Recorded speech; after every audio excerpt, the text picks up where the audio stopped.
మీపై జరిగిన హత్యాయత్నం రాష్ట్ర వ్యాప్తంగా కూడా సంచలనం సృష్టించింది.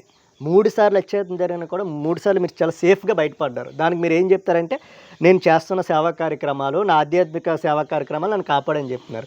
దాని వెనకున్న వాస్తవాలు ఏంటి సార్? అసలు ఆ హత్యాయత్నం జరగడం వెనుకున్న వాస్తవాలు ఏంటనేది ఈరోజు లక్షలాది మంది ప్రజలకు తెలియాల్సిన పరిస్థితి ఉంది. నా రాజకీయ జీవితంలో నాకు శత్రువులు అనేవాళ్ళు ఎవరూ లేరు. కానీ నా రాజకీయ ఎదుగుదల స్వార్థం మరి కొంచెం ఈయనుండగా మనం ఏం చేయలేం. ఈయనుండగా మనం ఈ ప్రాంతంలో రాజకీయ మనుగడ ఉండదు అని కొంతమంది భావించి అది అది నా దురదృష్టం అనుకోవచ్చు, వాళ్ళ ఇది అనుకోవచ్చు. ఆ వేళ జరిగిన సంఘటన నేను దాన్ని వ్యతిరేకించి దానికి మళ్ళీ ఆల్టర్నేటివ్ చేయాలనే ఆలోచన ఉన్న వ్యక్తినైతే చాలా ఘోరాలు నేరాలు జరిగేవి.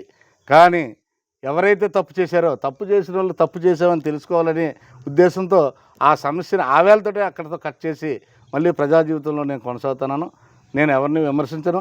నేను తప్పు చేస్తే నేను తప్పు చేశాను అనుకుంటే వాళ్ళు నా మీద అలా చేశారని అనుకుంటే మీరు అనుకుంటే అది ప్రజలకు తెలుసు, ఆ భగవంతుడికి తెలుసు. 2024 ఎన్నికల ముందు ఎమ్మెల్యే క్యాండిడేట్‌గా చాలా యశో ప్రయత్నాలు చేశారు అనే విమర్శలు కూడా ఉన్నాయి. ఏం చెప్తారు? నాకు ముందే చెప్పాను, నాకు మా గురువు గారు బ్రతుకున్నంతకాలం, కేఎస్ అన్న గారు బ్రతుకున్నంతకాలం, ఆయన రాజకీయాలు చేసినంతకాలం ఆయనతో సేవ చేసి ఆయన వెంటుండి ఆయన ముందుకు నడిపించడమే తప్ప నాకు అలాంటి ఆలోచన కానీ నాకు అలాంటి ఆలోచన ఎప్పుడూ లేదు. ఎవరైనా చెప్పినా నా బుర్రలోకి రానివ్వను.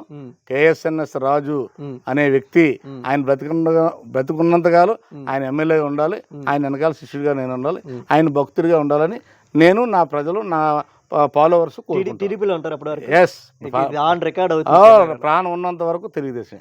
చూడండి మీరు కెమెరా మంచి. ఖచ్చితంగా చెప్పండి. నేను బ్రతుకున్నంతకాలం తెలుగుదేశం పార్టీలో ఉంటాను. నేను బ్రతుకున్నంతకాలం కేఎస్ఎన్ శిష్యుడిగా ఉంటాను.